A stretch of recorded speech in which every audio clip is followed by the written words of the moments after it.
Good evening and welcome to the New York Public Library, in person and online. I'm Jason Bauman, Associate Director for Collection Development and Coordinator of the library's LGBTQ initiative. I'm here not only to introduce tonight's speakers, but also to tell you a little bit about some of the collections we hold here that help to inspire this conversation. Thank you for joining us tonight for the annual Richard B. Solomon Distinguished Lecture. The lecture is made possible by an endowment established by the family and friends of the late Richard B. Solomon. Solomon was a former chairman of the library's Board of Trustees, and we are extremely grateful to his family and friends for making this annual event possible. It is a truly distinguished group of writers we have with us tonight: Garth Greenwell, Bill Goldstein, Robert Jones Jr., Torrey Peters, and Pamela Sneed. All of their bios are in your printed program and on the event listing online, and I encourage you to read them. The reason we're all here tonight is thanks to Bill Goldstein, who first suggested tonight's conversation.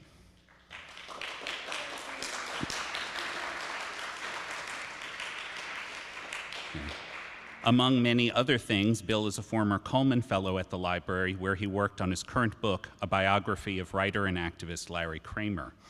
New York Public Library preserves the archives of both Gay Men's Health Crisis, which celebrates its 40th anniversary this year, and also ACT UP New York.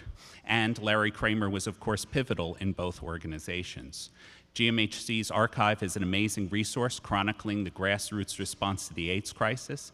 It documents the development of safer sex, needle exchange programs, ballroom culture, and the intimate lives of people living with HIV in the 80s and 90s. In addition to GMHC and ACT UP's archives, NYPL also has the archives of many other activists, writers, and organizations, including Asado Saint, Joseph Beam, Gay Men of African Descent, People with AIDS Coalition, Cheryl Clark, the Coquettes, and many, many more. Thanks to the library's LGBTQ initiative, we've been able to preserve these archives and make them available to researchers, as well as through exhibitions and programs like tonight's event. If you'd like to know more, you can go to nypl.org/LGBTQ initiative, or you can contact me. Tonight's speakers will be glad to take your questions at the end of the program. If you're here with us in the room, you will have seen note cards and pencils left for you on your seats. Please write your question at any time, and some of our incredible library staff will be coming by periodically to pick them up. If you're watching online, you can send your question in the chat or by emailing publicprograms@nypl.org. Wherever you are, we'd love to hear from you. Thank you, and welcome to the library.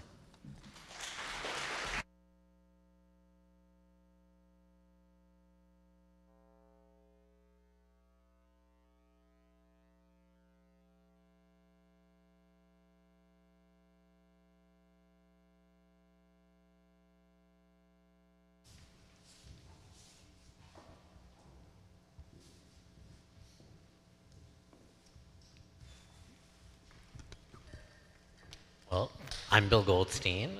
This is Torrey Peters, Robert Jones Jr., Pamela Sneed, and Garth Greenwell.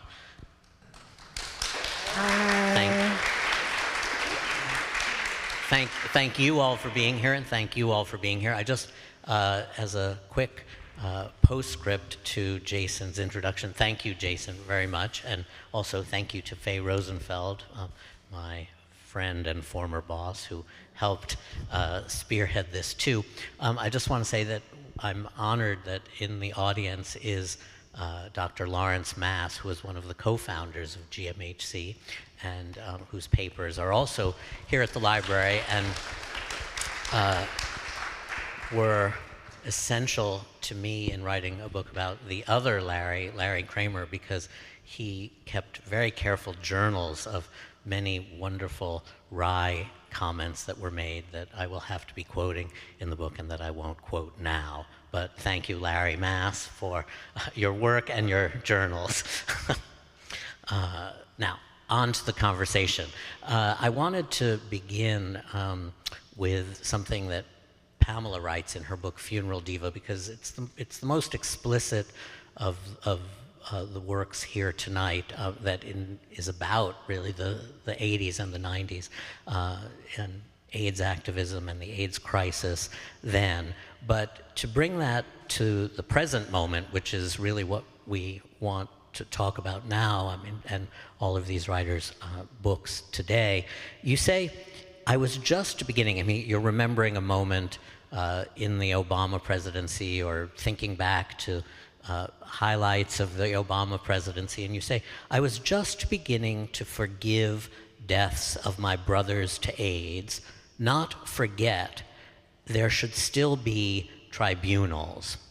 And I just, that to me, reading that at any time would have been very potent, but it certainly was extremely potent, I mean, to come up with that same word again, after the 2020 election, in the current moment that we are in and that is ongoing, because the hope that might have seemed possible does not seem possible in the present moment. And so I was hoping you could say a little bit about what those lines in that poem mean. I mean, it's also about a poem dedicated, I think, to Sandra Bland. So it's not just about AIDS, but a conflation and a continuation of tragedy.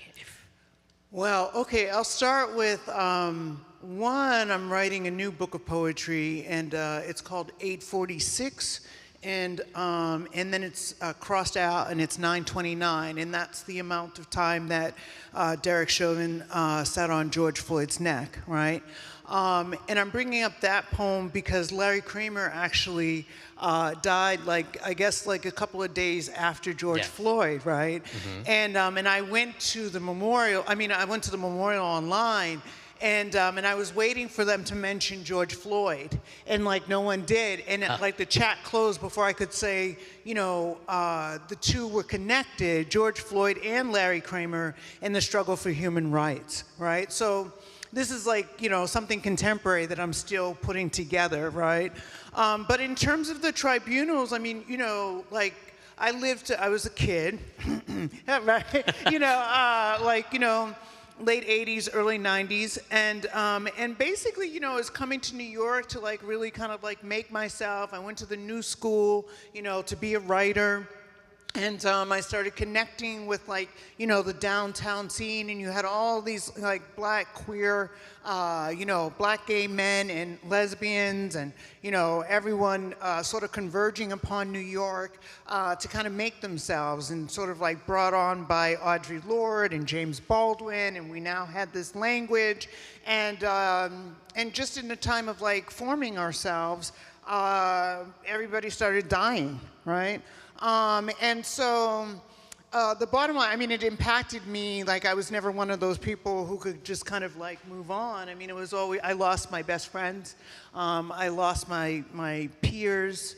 And basically, I mean, it was it was like a Holocaust or whatever that basically was never acknowledged, right? And so when I say tribunals, I'm saying that it's time now to bring it to the fore, and to have the medical system, to all the crimes that came out during that time. I know I actually wrote in Funeral Diva, something that was really difficult was that a friend of mine was dying, and so many of my friends died, but I didn't go to the funeral, and I said I ran away. And I wanted to put that in because, the way that the moment is being portrayed, not the moment, but the time is being portrayed now, is that, everyone was noble and we sat by, and it wasn't that way. I mean, it was a war, and we were forced to make terrible decisions, and the things that happened in that war, still have not been told, and so I really feel with tribunals, maybe, it would be an opportunity to bring all of that history, her story, trans story, everything together, and to start speaking about what really happened and the crimes that were committed, on both sides, and what we were forced into, it was very dehumanizing. To lose everyone and then have people not care, or to treat you like you were just scum, because you were queer and you had this disease and all of that. So tribunals, yes, and reparations, it's give black people reparations, the children of slaves, the grandchildren of slaves, and give queer people, all the people who lost their lovers, all the people who could not collect their lovers' property. bodies, all the people who are harmed by the medical system, tribunals, right, and reparations. Yeah. Well, I mean, and then you say in that same poem, I mean, you begin with that idea of the tribunals, and then you remember Sandra Bland, and then you say, we're a war nation in war times, and that is still today. And so what I really am hoping we can talk, all of us, about is the way in which we have to interrogate the recent past. I mean, even though it's a little jarring to say that 40 years ago is the recent past, I mean, obviously it is still somewhat of the recent past that is shaping our present, and then the recurrences of these crises that are so akin to what happened in the 80s and the 90s that have been replayed. I mean, it's been replayed in the last 2 years. So, Tori, in your book, Detransition Baby, I mean, it's about another generation of people whose lives have been affected by AIDS, but they deal with it in a very different way. And yet, one of the things that was so, I mean, it's such a remarkable book on so many levels, and unfortunately, we're not going to be able to get into every level. So please buy all of the books, and you will discover what I have loved in each of them.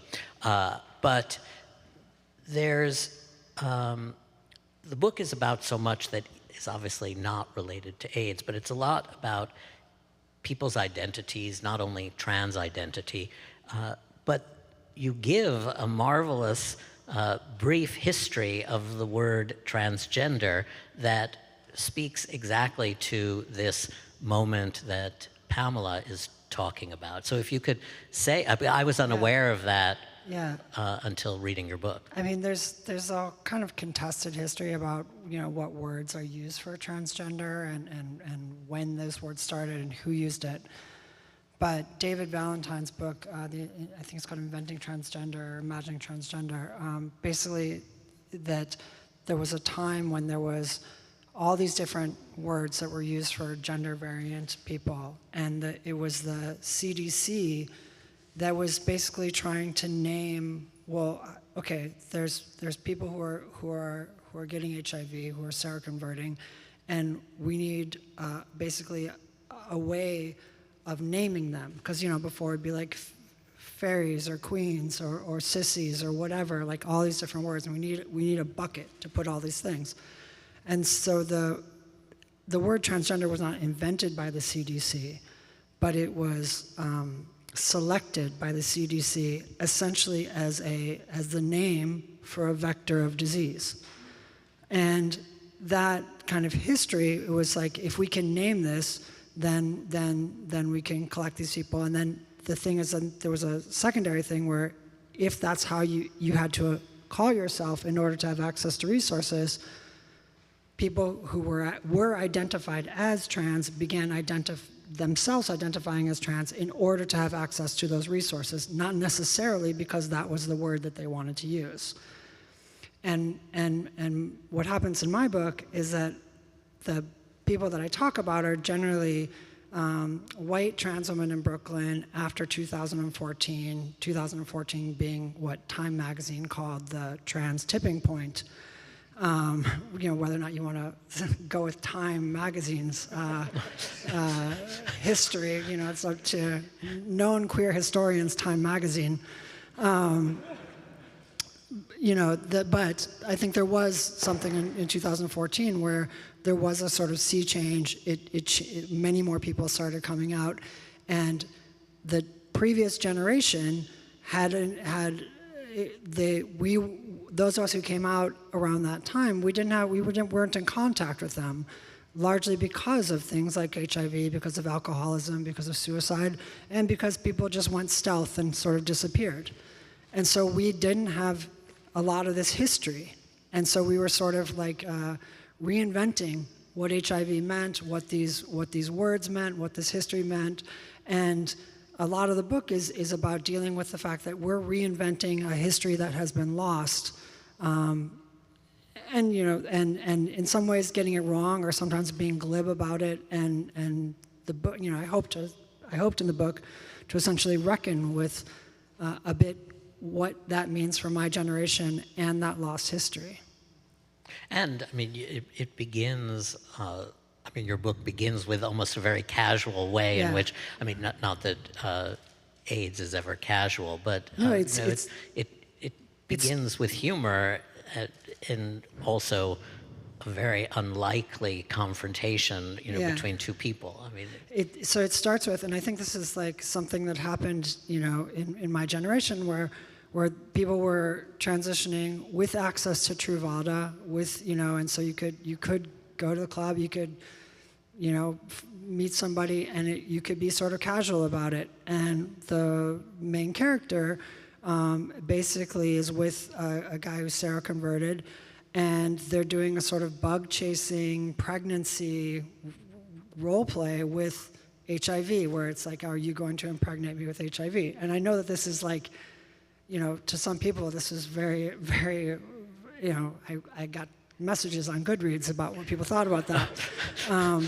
But it also was like, to me, it was speaking to like this generational thing where like the trauma is so erased that you can essentially play games with it. And like, what does that mean for our generation? That we can play games with this thing that was, as you spoke about it, a war. It works. Oh, thank you. But I mean, just to segue very conveniently, thank you, Tori, to Robert Jones Jr., the question of a history that's lost, but also your book, The Prophets, is set in the Civil War era. It's a historical novel, in a way that is obviously removed from the present day and yet reflects on the present day. And one of the things that Tori just said is, one, about lost history, but then also in talking about the word transgender, what happens when you name something? And that really, to bring it down to its very bare bones, is what happens to the two gay same-sex lovers in your book, in the antebellum South. They have a same-sex relationship. I mean, we can't really use the word gay quite, but once it is named by a member of their community, everything changes about their reception. So tell us a little bit about your book, and then also how, in giving that history, it also reflects on the present. Because one of the things I want us all to talk about, you talk about 2014 Time said is a trans tipping point. I'm wondering when they will identify that the tipping point has tipped in the other direction for many of us, or if they will name that moment. So, The Prophets is the story of Samuel and Isaiah, two young enslaved men on a plantation in Mississippi during antebellum slavery, who fall in love, and that the book is really centered around how that love inspires, angers, transforms everyone around them. Their love is at the center of it. The other characters in the book are all commenting on what they think about that love. And when I was, what prompted me to write this book was, I'm a student of CUNY. I went to Brooklyn College. I was a creative writing major and an Africana Studies minor. And in Africana Studies, I was reading all of these fantastic works in the canon, from Zora Neale Hurston to Phyllis Wheatley, Wallace Thurman, Toni Morrison, James Baldwin, the list goes on. And what struck me as odd was Black queerness shows up right at the Harlem Renaissance, but there's no mention of it before. right. So I said, well, where were Black queer people before this? So I spoke to some sociologists who said, well, they wouldn't have existed because there was no such thing as a queer identity. And I said, I think you misunderstand what I'm asking. A desire doesn't need to be named to be real. When I was 3 years old, I had a crush on Michael from Good Times. I didn't know what the name was for that, but I did know that whenever he came on the television screen, I thought he was cute. So I knew that had to be false. So I did some digging, and what I found was in Incidents in the Life of a Slave Girl by Harriet Jacobs, she describes a scene very briefly. It's something like maybe 3 sentences, where she describes how an enslaved man is chained to his master's bed, and every night the master would use him for sexual purposes. And then in Toni Morrison's Beloved, there's a scene where her character, Paul D., is sexually assaulted by a male overseer. And I thought, okay, those things probably did happen. They reflect truth. But my question is, what about love?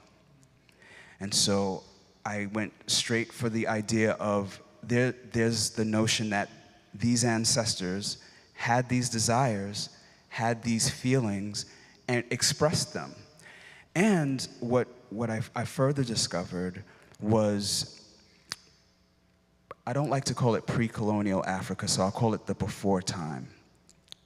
In the before time, before European colonization, before Christian and Islamic missionaries, many African societies had such an advanced view of sexuality, gender identity, that blows my mind. There's in Nigeria, in what's now called Nigeria,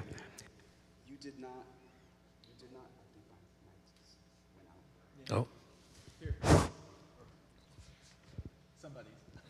Thank you.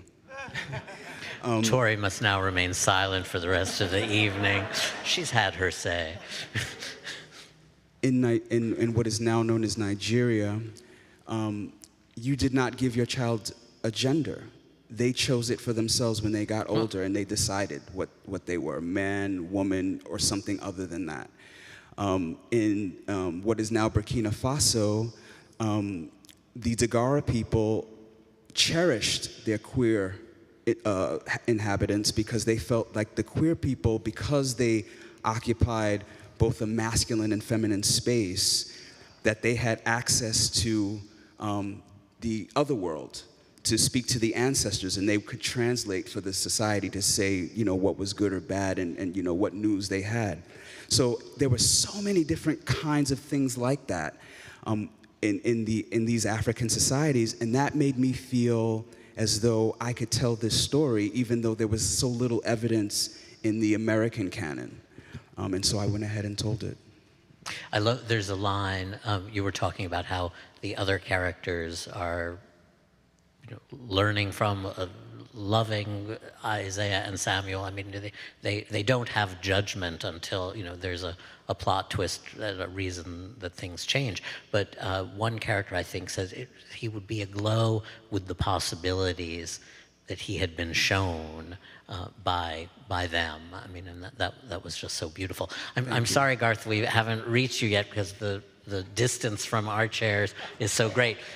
But I wanted to ask you, in your books, which are a great deal about sexual desire and the identity that the unnamed narrators and then even the characters only identified by initials, how their identity is established through acting out their desires. And I wonder if you could say something about the way in which the fear of disease completely shapes a lot of the encounters and haunts them in very small ways that make it clear that it looms very large in the minds of these characters. And if your own experience as a gay man is similar to at least that awareness of AIDS and as growing up, I mean, before you became a writer. Yeah, so I mean, one of the things that's interesting when thinking about history or histories is that history moves differently in different places. And I felt that very strongly living in Sofia, Bulgaria in the early 20-teens. And I also feel it very strongly when I think back to coming of age as a gay man in the late 80s and early 90s in Kentucky. And I think I became sexually, I guess I started having sex seriously in 1991. Do you remember the exact date? I remember the exact, it was in a church basement at a choir retreat. Like, I remember it. Luckily, this is being recorded. There's a lot of sensuous data. And you know, obviously there was nothing, I was a public school kid. There was no such thing as sex education. I knew what a condom was. I had no idea how to get one. And the only story anybody told about gay men where I grew up was that we died of AIDS. And so for me, being sexual at all meant that I was closing off any possibility of futurity. That was the bargain. I could be, I think the narrator of What Belongs to You thinks this at one point, that his choice was to be chaste or to be condemned. Mm-hmm. And you know, I've thought a lot about the sort of damage that does. But you get tired of thinking the same thing all the time. And I've started thinking much more and more recently about what that allowed me, what it enabled. Because, you know, right now we live very much under a regime of safety. And I think that there's a lot to be said for regimes of safety. What does that mean? I think that privileging a sense of security of the self, and especially in relation to sex, thinking that sex should be safe, that sex should happen in safe places, that sort of one's sovereignty should always be a kind of primary, that one's sovereignty should be, and sovereignty over oneself should be the necessary condition for sex, which all I think is thumbs up. But I also think that there are lots of pernicious things that can be smuggled in under the banner of safety. Things like racism, classism, regimes of hygiene, of cleanness, I think are often very pernicious things. And I've started to think about the extent to which I'm grateful to instead have come of age as a gay man. And again, not that this is anything I would wish or a world we should return to, but under a sort of acceptance of risk and a sense that actually becoming a sexual being meant not claiming sovereignty over myself, but instead throwing myself away. And the kind of sociality that enabled, the kinds of relationships that enabled, the kind of weird joy that enabled. You know, it's not a world I would want to return to, but it made many things possible that I'm grateful for. And like cruising the parks of Louisville, Kentucky as a 14-year-old, and the kinds of communities that existed in those parks, and the kind of resilience that I developed, the way that I learned sex as a kind of mode of moving through the world with a certain kind of resilience, is something that I feel really grateful for. And I worry about a world where we make that kind of sociality impossible. Well, what do you say in this moment where, I mean, a regime of safety seems to be something that you and individuals may identify for themselves about these opportunities, and yet the way in which so much is at risk legally, legal protections, health protection, I mean, the sovereignty of the body is under assault. I mean, this very minute, in the Supreme Court. So how do you relate that personal experience of many people to the risk, I mean, to use your word in a very different kind of way, of this moment? Yeah, I mean, I worry about that a lot, not just among queer people, but everywhere on the left, that we allow ourselves to be backed into corners by threats made by the right, which are very real threats. But to somehow allow ourselves to refuse a kind of simplification of existence, which I think is what the right wants. And something, Tori's book was such a revelation for me, and I think it's such a brilliant novel.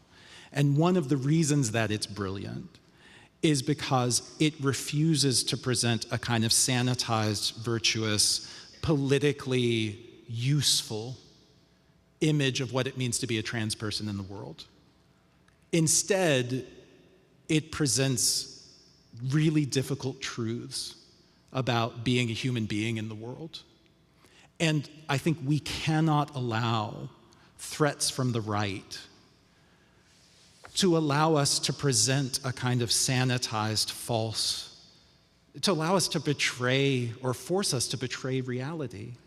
And so to be able to say the truth about histories that we live through, even when that truth is not immediately instrumentally useful to our politics, I think that's really important. I do think we have art to tell the truth about the world, and art is never reducible to ideology. Art always disrupts our ideologies. It disrupts the kind of convenient stories we tell about reality, and that's why it's useful, but we have to fight for that.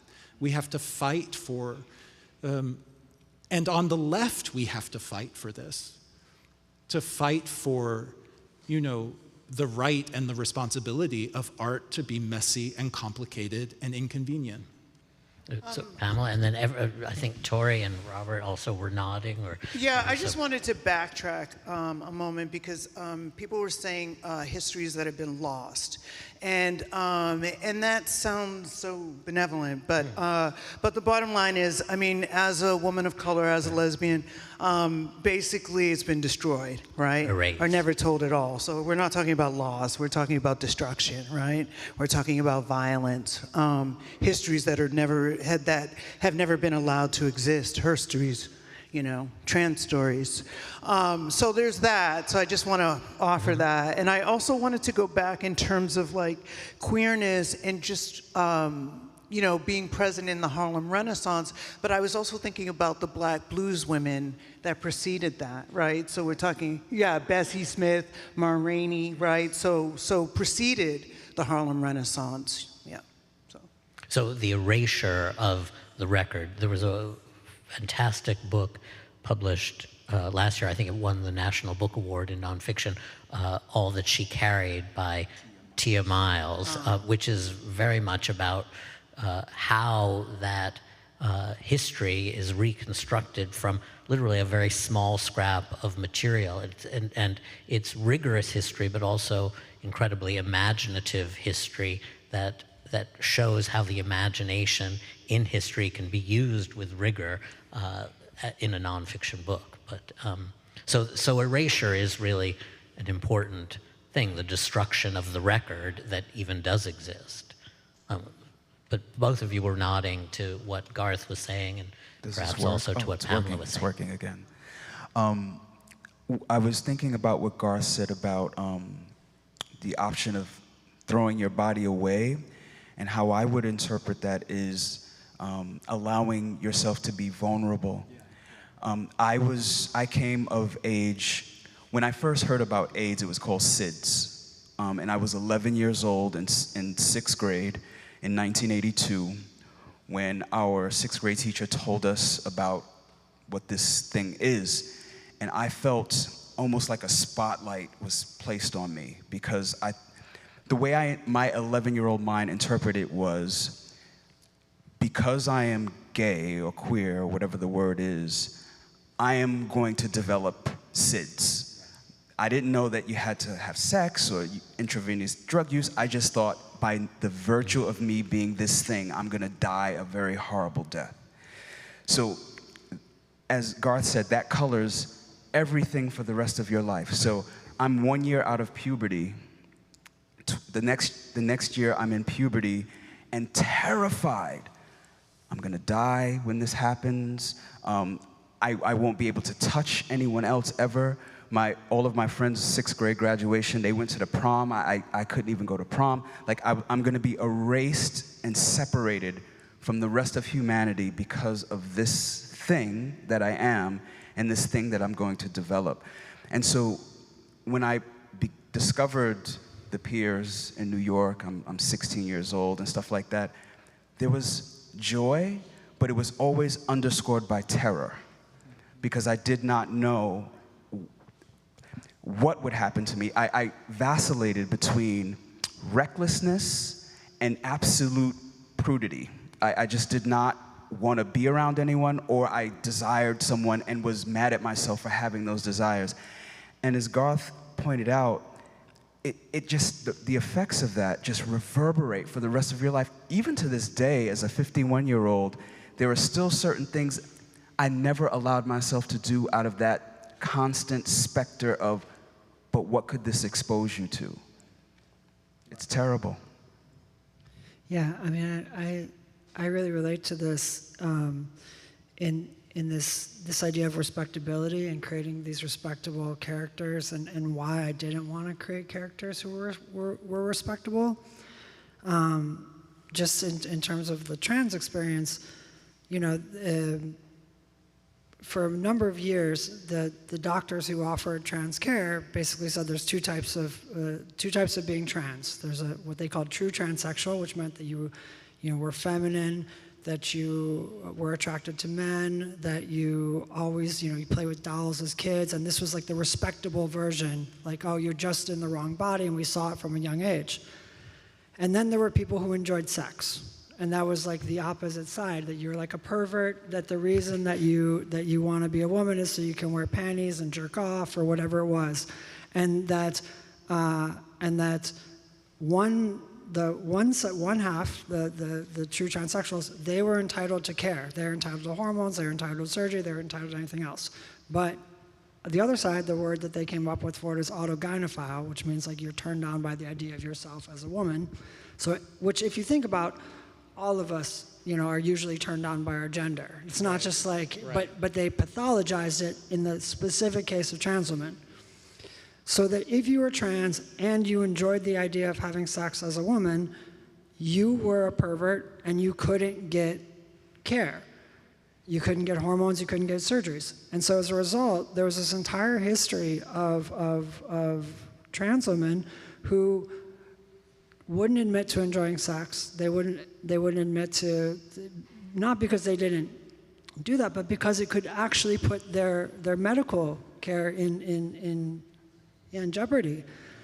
So I'm someone who grew up, like, I didn't know, I thought I wasn't trans because I was like, well, I'm a cross-dresser, I'm a transvestite, I'm something like that. I'm out having dressing up and hooking up with men and things like that. So I must just be a pervert, not a trans woman. And if I went to a doctor, the doctor would be like, that's right, that's what you are. So for me, part of it was like writing these books that are about, not being respectable. There's two things. One is an artistic thing, where it's just like, look, the full breadth of human experience is so many different things. Why would you only have like heroic overcoming stories? Because like that's actually not what I do with my friends. Like we're not just like sitting around like overcoming together. We're like, we're gossiping, we're like talking shit, we're like, all this sort of stuff. And so it's like that's not actually an accurate experience. And number two, it hampers me artistically. But the other thing that happens is that we I didn't recognize myself in a lot of art that was overcoming art because I was like, that's not my story, that's not what it is. And so I wanted to write things that people can actually recognize themselves in, that they can see their own stories in. And I mean, just kind of speaking to some of the people that you all were talking about, the book that changed a lot for me was a book by Imogen Binnie's Nevada. Imogen Binnie was inspired by Toni Morrison, by this bridge called My Back, and what basically Imogen took from those books was, here's what Toni Morrison famously explicitly wrote for other black women, And she was saying, that she didn't slow down for other readers. And that what Imogen took was like, basically, what if we did this as trans women? What if we just wrote exactly how we talk to each other, didn't explain anything, and had everybody else keep up? And what Imogen wrote was disrespectable characters with tons of problems. And when I read Nevada, I was like, oh, it's me. All along, this is me. I just needed that disrespectable character.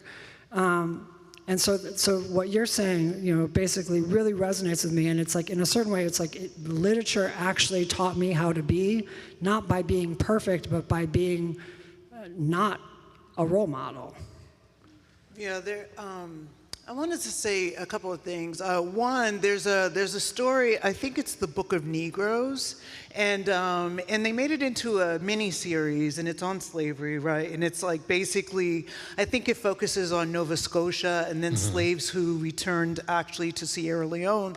And interestingly enough, because I look at slave stories all the time, that there was this one character who's absolutely insane. They are just crazy, like, the slaves are rebelling against, their master or whatever, and this slave, aligns with them, just does everything wrong. And I loved it because of the fact that, like, you never saw a slave like her in any narrative, right? Like somebody who doesn't adjust, isn't noble. So it's beautiful. And they disappeared in the miniseries, right? They don't even have that character. But I was obsessed with them. And I also wanted to just talk about, like, the uses of we and all of us, because I just, I feel like there are lots of division when we talk about, like, the left, because as a woman of color, and as a lesbian or whatever, I don't, I think the use of we, are we really saying, like, I saw a movie, recently about a feminist, and even though they referenced a lot of, like, Black history, I felt like the we that they were talking about was white women, right?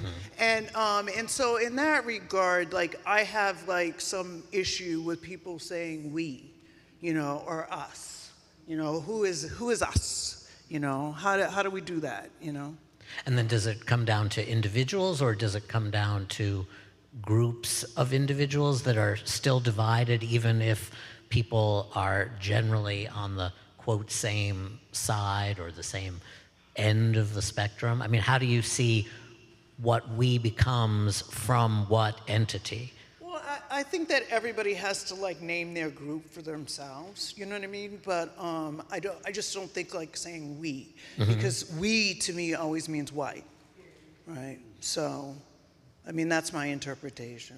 One of the interesting things in Funeral Diva is how we is you remembering your life and chronicling your life, writing poems and prose poems about your life, and also the we of that book are many dead people. So it's individuals who are not necessarily in a movement of any kind, but formed a we that still is operating very politically, emotionally, and poetically for you. Right. Well, there was a we in the sense that we were in community. There were lots of readings. There were groups. So there was, like, political activism. So actually, yeah, there was a community, and there was a we. Yeah, in terms of that group. But I don't. Again, Funeral Diva is rooted in I. It's in, like, people call it a memoir. And it's sort of like it's. My story and, like, how I interpret that, But I try not to speak for groups. I try to speak for myself, yeah. Well, to that point, Pamela, this country, I can't speak about other countries, but this country has a very particular thing when they say we the people. At that time, Pamela and I would have been 3/5, so we weren't people. So, like, I understand the reticence of the we, because we have to make sure we have the same goals, that you could look at me and see my whole humanity, that you're not raising your fists in the street, but then going home to your mother and father who are Trump supporters and so on and so forth. These are the things we have to think about as marginalized people. And so I think Pamela is really right to really interrogate the use of we. Mm-hmm. Well, I mean, one of the things that it occurs to me, I mean, not the we necessarily of this panel, but with the political things that are happening with trans people and LGBT rights state by state, that whatever we might be are generally endangered and more marginalized, even though we may have political privilege, economic privilege. I mean, state by state, things are not looking very good for LGBTQ people of any kind in terms of actual rights. And so the question becomes, how does literature, how do poems, how do novels function to bring together people to either see these marginalized people as endangered, politically endangered? Is there a purpose for art? Is there, well, not a purpose, but is there a use for art against these larger forces? Read banned books. Read all of the books that they're banning are the ones that you should be reading. They're banning them for very specific reasons. They want to dehumanize black lesbians, trans women, gay men. They want to make you think that there's something different about those people. And in addition, if you are already trans or queer or lesbian or what have you, they want you to reform yourself in their image, to be like them, to have their values, to look at other trans and queer people as that are not living up to that status quo as inferior, different, deserving of the dangers and the murders and all of the things that they're subjected to. I don't know if, in my tradition, I write in a black tradition, there's no separation between art and politics. So for me, everything I write is always going to be from a black queer perspective. It's always going to give voices to women, to cisgender women, to transgender women, to people who are marginalized, simply because we live in a white supremacist capitalist patriarchy. So I cannot ever do anything that's going to be in support of that. I always have to oppose it and make it beautiful as I'm doing it. Oh, well, Garth, the reason I'm thinking of this in particular in relation to your book, Cleanness, which was published 2.5 years ago, just before the pandemic. It's a gorgeous book, erotic and frightening in its eroticism because of what it reveals about many of the characters and their feelings. But one of the things that I noticed in rereading it before this talk was there's a march. This is in Bulgaria, and there is the question of we comes up because there's an LGBT contingent that is basically pushed out of this, that they are not we the Bulgarians. And then the other thing is there's a moment where there's an LGBT film festival, which you say film festival was sort of aggrandizing it because it's basically a group of people sitting in maybe someone's basement watching DVDs.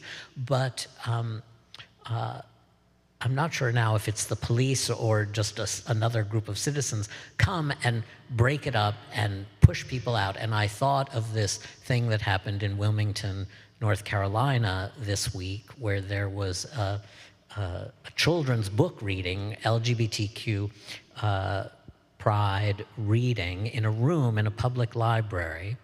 And it was advertised, promoted, I guess, on Facebook and other places.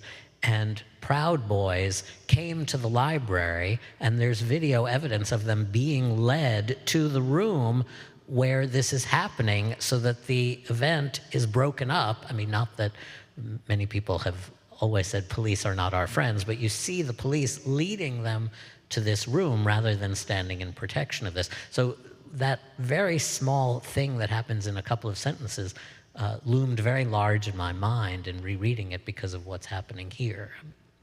Yeah, I mean, I think Pamela is right about interrogating the we. And I think also it's important to remember that we is never stable. And that also one never knows who is inside it or how secure their position is within it. Because yes, in this chapter that you mentioned in Cleanness, where there are, just this moment of extraordinary hope, and this was based on actual protests, an actual protest movement that in 2012 filled Bulgaria with the hope of something, Bulgaria, which has been, has probably one of the most disastrous histories of the 20th century, and which has been just repeatedly betrayed by the promises of communism, betrayed by the promises of democracy, betrayed by the promises of the EU. This moment where it seemed like there was this movement to claim a country. And as you say, there are thousands of people marching, and among them is a group of queer activists marching as part of this larger group and saying we are part of this we. And they're disabused of that notion. They feel for a moment like they're part of the we until they're attacked. And very often, I think we is defined by who hates you. And, I think one of the great promises of queer politics, and one of the great lessons I think one can see looking at the great movements for rights in this country on behalf of various groups, is an attempt to articulate a more positive basis for a we. But queer people in America, I think it's always the access that queer people in America have had to a sense of being inside that we has depended on lots of things. Race, obviously being one of them. Class, geography.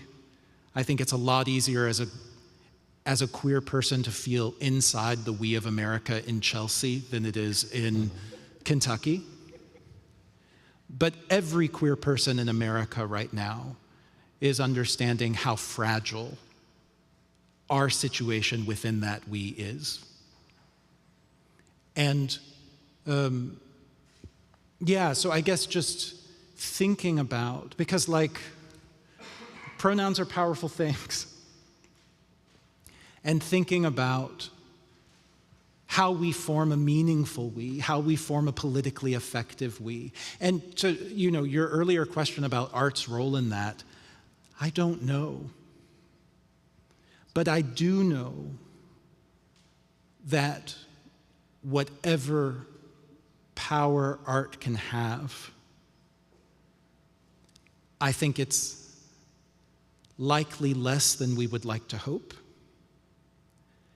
and that it's never sufficient. I worry sometimes when I get on Twitter that people think writing a sonnet discharges your responsibilities as a citizen, and it doesn't, And I think that's really important, that however committed we feel our art is in various ways, it's not enough. Well, I have to interject, though. If that sonnet is the beginning of them coming to voice and using that voice in every single way and speaking out and owning themselves, I think that that's an incredible thing. And I feel that art has a tremendous power to educate. I teach a lot of young people in various universities in this city, and I see a generation. I teach them writing, and I see new generations coming to voice and coming to power and writing these incredibly political things and willing to sort of change things. And I think also like the role of art with regard to, the George Floyd uprising and all these different things. I mean, I feel like, and the other day I did something for Claudia Rankin's Racial Imaginary Institute, and they asked about the role of poetry. And I went back to Audre Lorde. Poetry is not a luxury, right? That poetry is the thing that, it's the light, it's the essence of our lives, right? And so that it's not like some cute little thing that you read in a book, that this is something that can activate, that can change lives.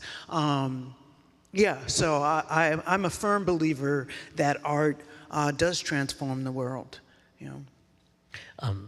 We'll go to questions very, very soon, but I wanted to ask you, Tori, about this idea of we. I mean, it's only relatively recently that trans people are included as part of the we of the gay rights movement, broadly speaking. And it seems, if you could say something about that, both as a limitation on the gay rights movement and then also the belated acceptance. But if you could relate it to your novel, because one of the great lines at the beginning of it is, while a trans woman might have been a muse, no one wanted an art in which she spoke for herself.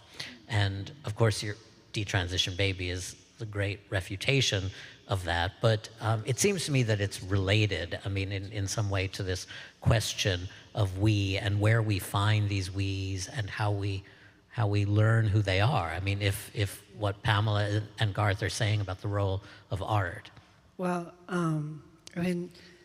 I think whether you, really that to me is like, it's about like the T and the LGBT or something like that.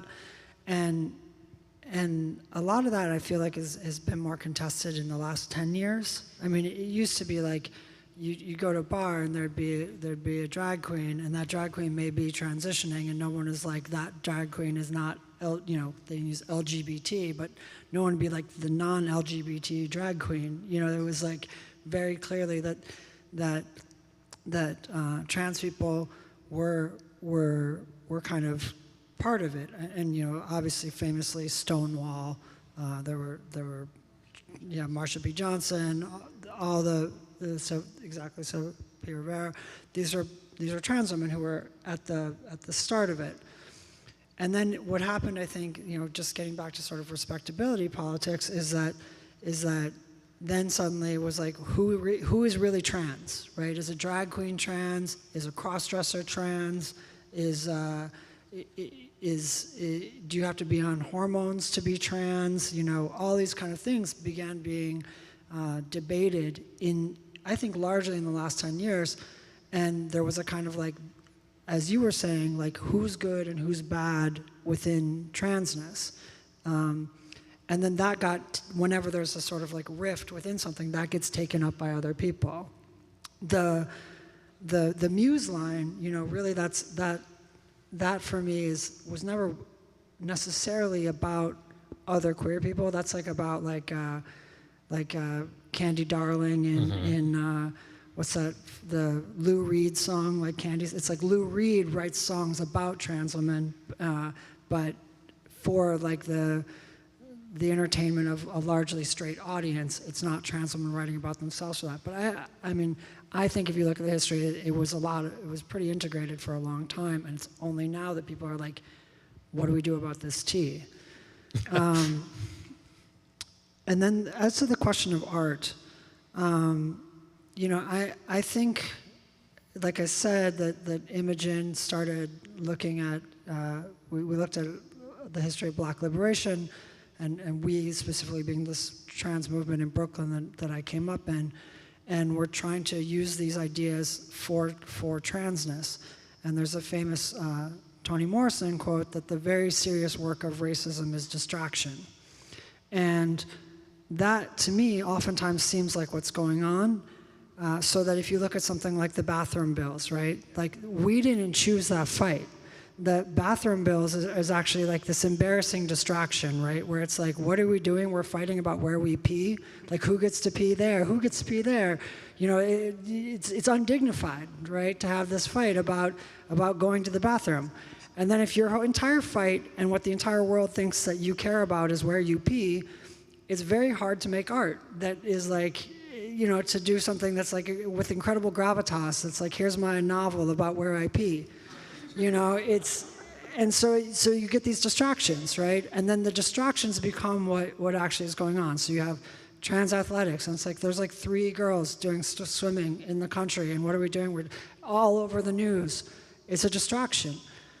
And so I think a lot about not, like so much of the world of art is about rejecting distraction, about saying what's real, what matters, how do we tell the truth?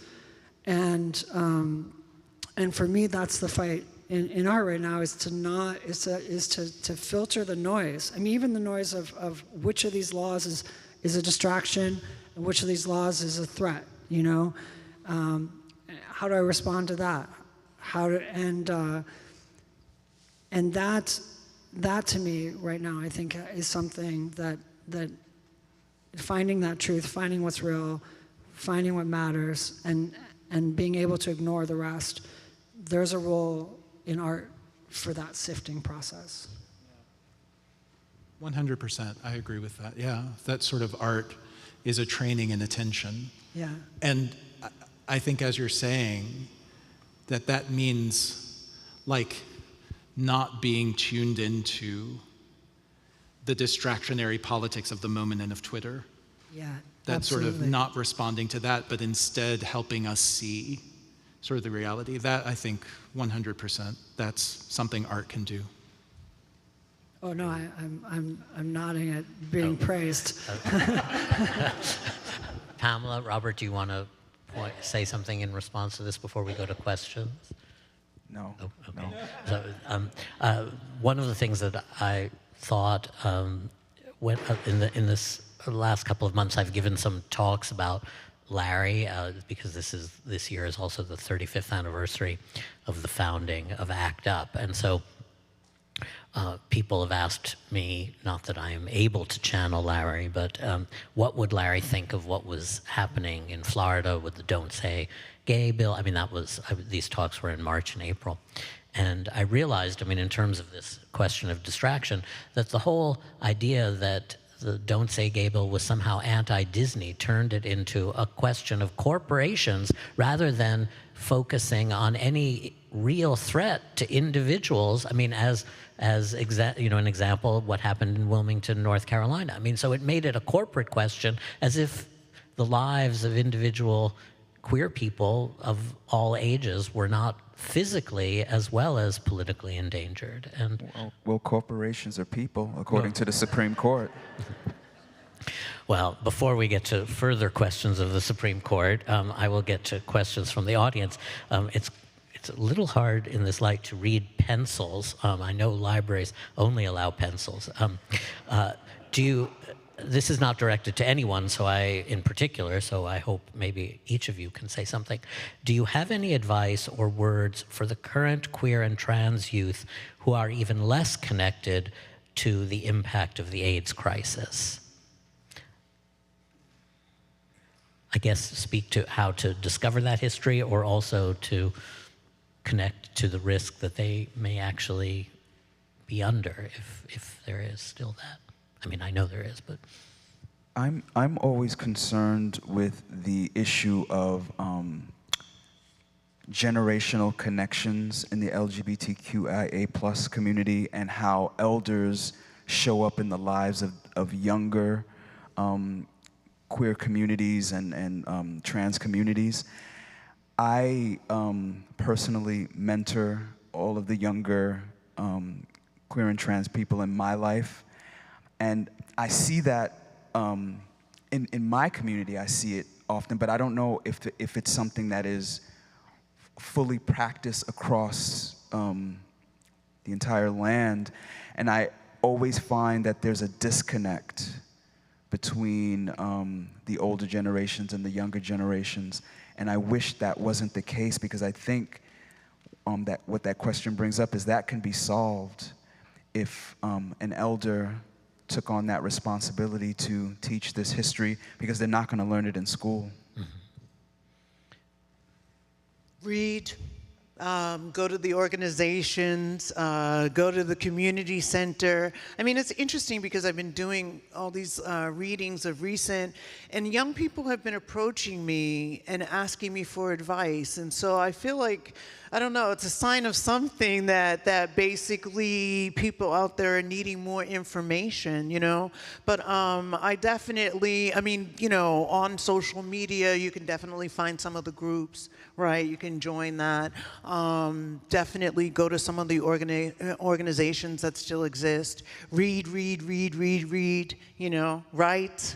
Yeah, that's what I The next question, as a black queer native New Yorker of Haitian descent, born in the 1980s, my parents and relatives walked across the Brooklyn Bridge after the FDA, including Dr. Fauci, blamed us for the AIDS epidemic. Thank you for mentioning Assata Saint.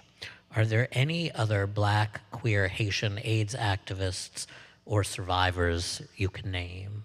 Well, can I, Nightboat is actually reissuing Assata Saint's Spells of a Voodoo Doll, and I'm actually writing the introduction, so yes, that's coming up, and that will be next year that it will come out. But Marlon Riggs, Tongues Untied, Donald Woods, Essex Hemphill, Bert Hunter, Sir Rodney Sir, they're like, look up other countries. Let me see, who else? I mean, there's so many, Brother to Brother, look at that anthology. Who else? I'm trying to think. Jason, you probably know other people, but definitely check out like Marlon Riggs, you know, Tongues Untied. There are a lot of people in there. Craig Harris, who actually worked at GMHC and was like one of the, like, you know, pioneers and was felled by AIDS, also a really brilliant poet. So there are tons, yeah. I guess read. And then come to the library. Well, thank you, Garth, Pamela, Robert, Tori. I've been honored to be the moderator of this panel. I really am just thrilled that the four of you were on stage together. And I began this thinking, well, I'll just let the audience look at the four of them sitting here, and none of us will have to say a word. But I'm glad we all had such a lively conversation, and I'm really grateful to have met you all in person finally after loving your book so much. Buy books. Thank you for bringing us together. Buy our books. Oh yes, there's some time for signatures.